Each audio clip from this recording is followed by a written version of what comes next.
Akhirnya apa?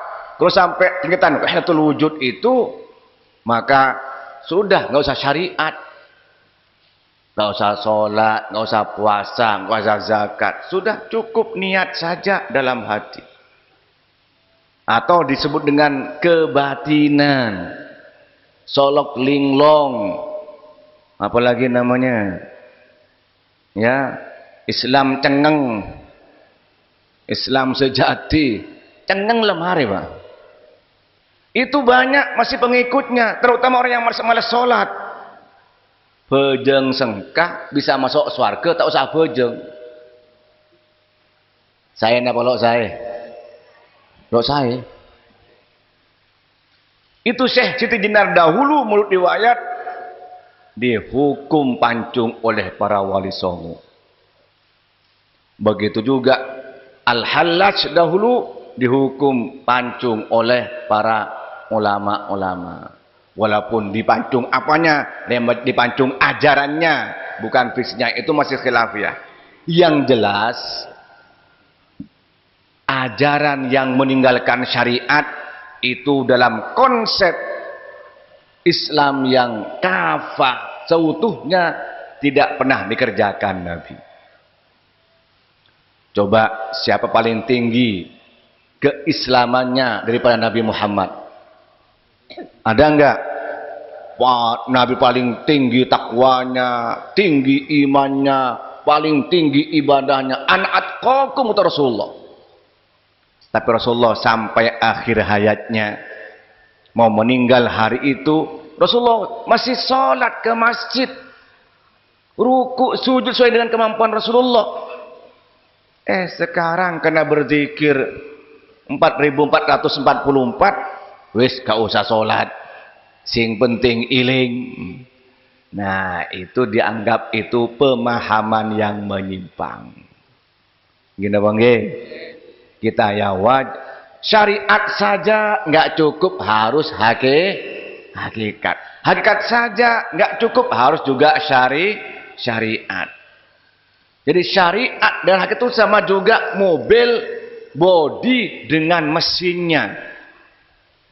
Sampean punya mobil, mesinnya bagus Pak, tapi bodinya nggak ada, bannya nggak ada. Gimana kira-kira, bisa dinaiki nggak? Atau sebaliknya, bodinya bagus, mulus, bannya baru, semuanya baru, tapi mesinnya nggak ada. Iya, diseret bisa. Jadi hakikat dan syariat sama juga dengan bodi mobil dengan mesin mobil. Sampai Allahu Akbar, itu syariat. Hakikatnya kita menyembah kepada Allah Subhanahu, Allah Akbar, Allah Maha Agung, yang lain kecil. Kalau Allahu Akbar masih dirinya tuh merasa besar, merasa sombong, merasa hebat, berarti hakikatnya enggak sholat. Walaupun dohirnya sholat. Dari itu ajaran Syekh Siti Jenar dengan konsep manunggauling kaul Gusti itu tidak usah diikuti. Ikuti aja sunnah Nabi Muhammad sallallahu alaihi wasallam. Baik, ada lagi pertanyaan? Ibu-ibu.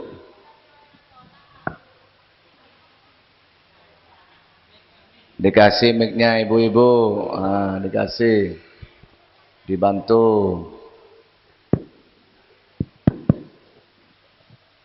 Assalamualaikum warahmatullahi wabarakatuh. Waalaikumsalam. Nabi baca tadi kota pian rekan baca dari mata kak disa. Katin apa? Salat itu kiroah. Kiroah itu enggak cukup dalam hati, harus dibaca. Harus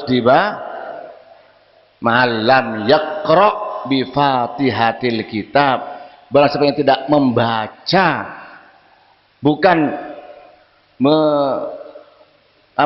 memahami hati, nggak cukup.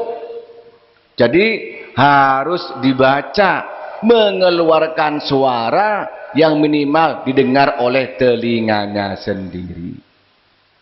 Enggak sampean kalau nggak sholat bu, Allahu Akbar, Bismillahirrahmanirrahim. Gitu, nggak cukup. Dalam hati nggak cukup. Kalau sholat, karena itu kiroah. Kiroah itu dengan lisan, bukan hanya tadabbur bil qalbi, enggak. Paham nggih?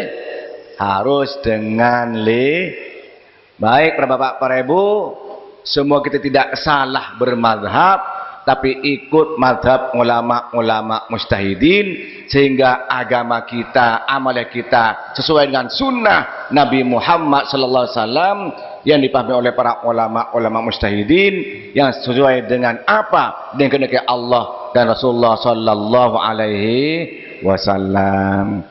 Allahumma anfa'na bima 'allamtana wa 'allimna ma yanfa'una warzuqna ilman yanfa'una wa zidna ilman ala kulli hal.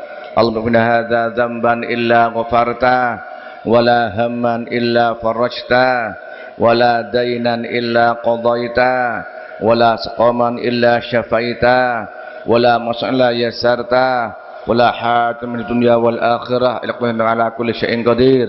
Rabbana hab lana min azwajina wa dzurriyyatina qurrata a'yun waj'alna muttaqina imama. Rabbana ighfir lana wa liwalidina warhamhum kama rabbuna shighara. Rabbana atina fid dunya hasanah wa fil akhirati hasanah wa qina adzabannar. Walhamdulillah min barakatil Fatihah. A'udzu billahi minasy syaithanir rajim. Bismillahirrahmanirrahim.